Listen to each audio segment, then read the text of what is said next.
I don't want to do it anymore, Mom. It's my body. I want to be able to make my own decisions about what to do with it. The moment we decided to genetically conceive, I suppose it was our fault. We went against nature. We forced her into helping her sister. I don't believe you. You are hiding something, Anna. Just tell him. I look pretty, Daddy. I'll be okay. I'm sorry I let them hurt you. Almost every child in any family is a coincidence, except for Anna. She was born through artificial insemination to save her sister's life. Anna came to the pawn shop to sell her gold pendant. Her 15-year-old sister Kate is seriously ill, which has changed the entire family's life. Sarah, the girl's mother, has devoted herself entirely to taking care of Kate. Kelly, Sarah's sister, also helps the family with everything. They all gather together for dinner. Sarah always prepares only healthy food because Kate is not allowed to eat anything else. The family tries to find happiness in the simple things, but beneath the outward well-being is a daily fear. At any moment, everyone's life could collapse. One day Kate got a fever, she didn't sleep all night, and she feels worse. After school, Jesse, the girl's brother, told Anna that their plan is insane. But it didn't make the girl give up her decision. She went to the office of the famous lawyer Campbell Alexander. He was shocked when Anna said she wanted to sue her parents for the right to her own body. The girl explained that her sister has leukemia, and the parents are forcing her to donate a kidney to Kate. The thing is that a month ago, Kate had kidney failure, and this is not the first time. Anna gave the lawyer $700 she received for the pendant. If Campbell doesn't help Anna, then no one will. Sarah remembers how their family lived a normal life. But one day she noticed a strange spot on Kate's skin. The doctors conducted an examination and suspected cancer. Later, another doctor confirmed the diagnosis of leukemia. Hearing this, Sarah could not hold back her tears. Kate's bone marrow was taken for examination. At night, Brian calmed his wife, assuring her that everything was not so bad. Sarah said she would do everything she could to keep their daughter alive. In the present, Kate is getting worse. Sarah called an ambulance. Paramedics said that Kate urgently needs a blood transfusion. They brought the girl to intensive care. The whole family gathered at the hospital, and Jesse immediately realized that this was not a good sign. Many years ago, there was a similar situation. The doctors explained that Kate's remission had ended. Her tests were very bad. The disease had progressed too rapidly, and on top of that, Kate was not tolerating chemotherapy well. The worst part was that both of Kate's kidneys had failed. Neither Sarah nor Brian would be suitable donors, nor would Jesse. Siblings compatibility is a matter of chance, so in theory if the couple had another child, he could be a suitable donor for Kate. To achieve the desired result, the doctor recommended resorting to artificial insemination. In the present, Sarah received a summons from the court. She was shocked to learn that Anna had sued them and hired a lawyer. Anna stated that she wanted to be in charge of her own body and would no longer be a donor for Kate. At home, Brian tried to understand the situation. Anna said she wanted to be a full healthy person, and without one kidney that was impossible. Kelly was clearly on the girl's side, as was Jesse. Sarah accused her daughter of ingratitude. Anna left in tears. Brian had to take Anna to work with him because Sarah didn't want to see her. Looking at the daughter, Brian feels guilty and can't believe they've come to this. They once went against nature, and now it's time for retribution. All this time, the parents refuse to understand that their daughter is also a living person who has the right to make a choice. Sarah can't believe her husband has taken the younger daughter's side. Brian tells his wife that if they force Anna to do it now, she will hate them for the rest of her life. Angry Sarah burst into Campbell Alexander's office, stating that by law children under 14 cannot make decisions about participating in medical procedures, and Anna is only 11. Then Campbell showed documents stating that he was appointed Anna's temporary guardian. The lawyer intends to go all the way and help Anna defend her rights to her own body. Next events take us back in time for a while. Kate has been in bed for 2 weeks. Sarah asks her daughter to get up, believing that she shouldn't lose heart, Otherwise they won't beat the disease. Kate tearfully said she was tired of this life. To support the daughter, Sarah also shaved her head bald. Despite everything, the family is learning to enjoy life and not lose hope. Currently, Kate is looking at photos of the happiest days. The girl understands that she doesn't have much time left to live, but she has come to terms with it. The parents have always been focused only on her and didn't immediately notice that Jessie suffers from dyslexia, which is the inability to recognize words when reading. The parents plan to send him to a specialized school for children with learning difficulties for a year. The boy didn't want to go and cried for a long time. Kate feels guilty towards her brother and the rest of the family. She regrets that each of them gave up their own life because of her.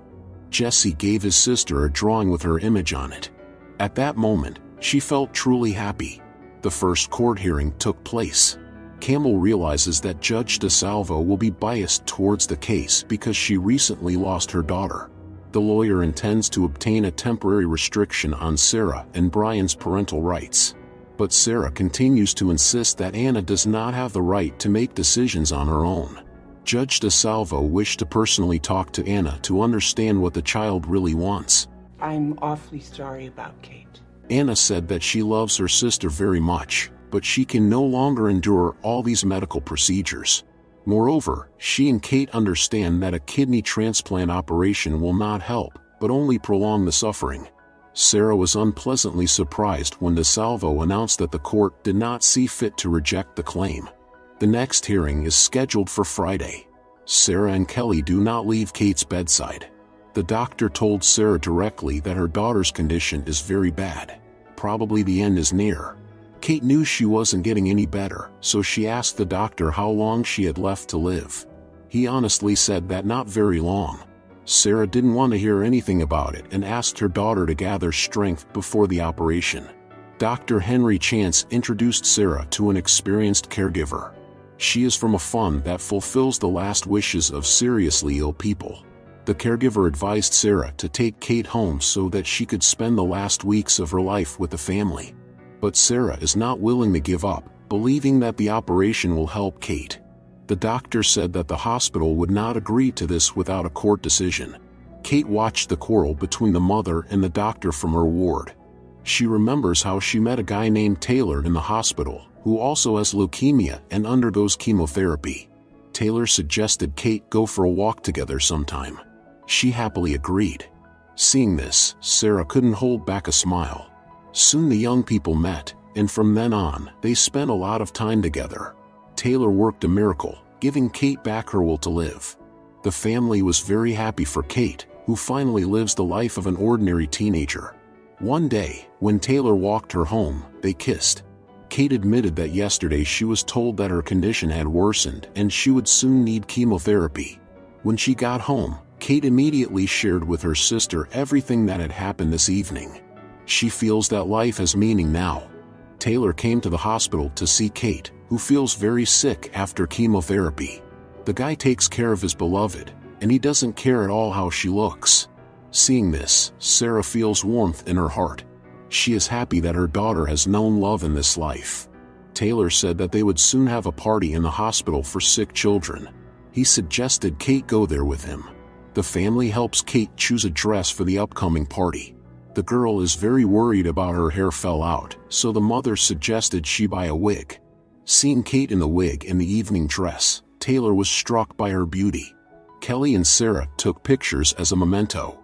It seemed as if there was no struggle with Kate's serious illness in their lives now. Brian wants to remember his daughter just like this. Dancing a slow dance, Kate and Taylor feel like they were made for each other. Soon they decide to leave the party and hide in one of the hospital wards. 3 days passed after the party, and Taylor still hadn't called Kate. The girl was very upset, thinking that the guy had fallen out of love with her. Sarah went to ask the nurse if Taylor had shown up. She was forced to deliver the sad news. Learning that her boyfriend had passed away, Kate was broken. Sarah shared the daughter's feelings, but was determined to fight for her life to the end. Kate looks at the pictures of her and Taylor together. She misses him very much. Jesse came home late and was sure that the parents would scold him, but instead the father suggested him go together to the hospital to visit Kate. Sarah was studying the laws to prepare for the upcoming trial. Kelly believes that the sister should finally come to terms with the situation and let Kate go. Sooner or later, this moment had to come. However, Sarah can't bring herself to do that. Meanwhile, her son and husband arrived at the hospital to see Kate, who feels completely exhausted after dialysis. Kate whispered weakly that she wants to go to the beach. The father intends to fulfill her wish and asks the doctor for permission. Dr. Chance considered it a good idea, as things could not get any worse. Brian is going to the beach with the kids. Jesse and Anna can't hold back their tears, realizing that they will soon have to say goodbye to their sister forever. Learning of the husband's plan, Sarah tried to stop him, thinking that this trip could be the last for Kate. However, Brian was determined. For the last 14 years, Sarah had done everything her way, but now he would decide what is best for their daughter.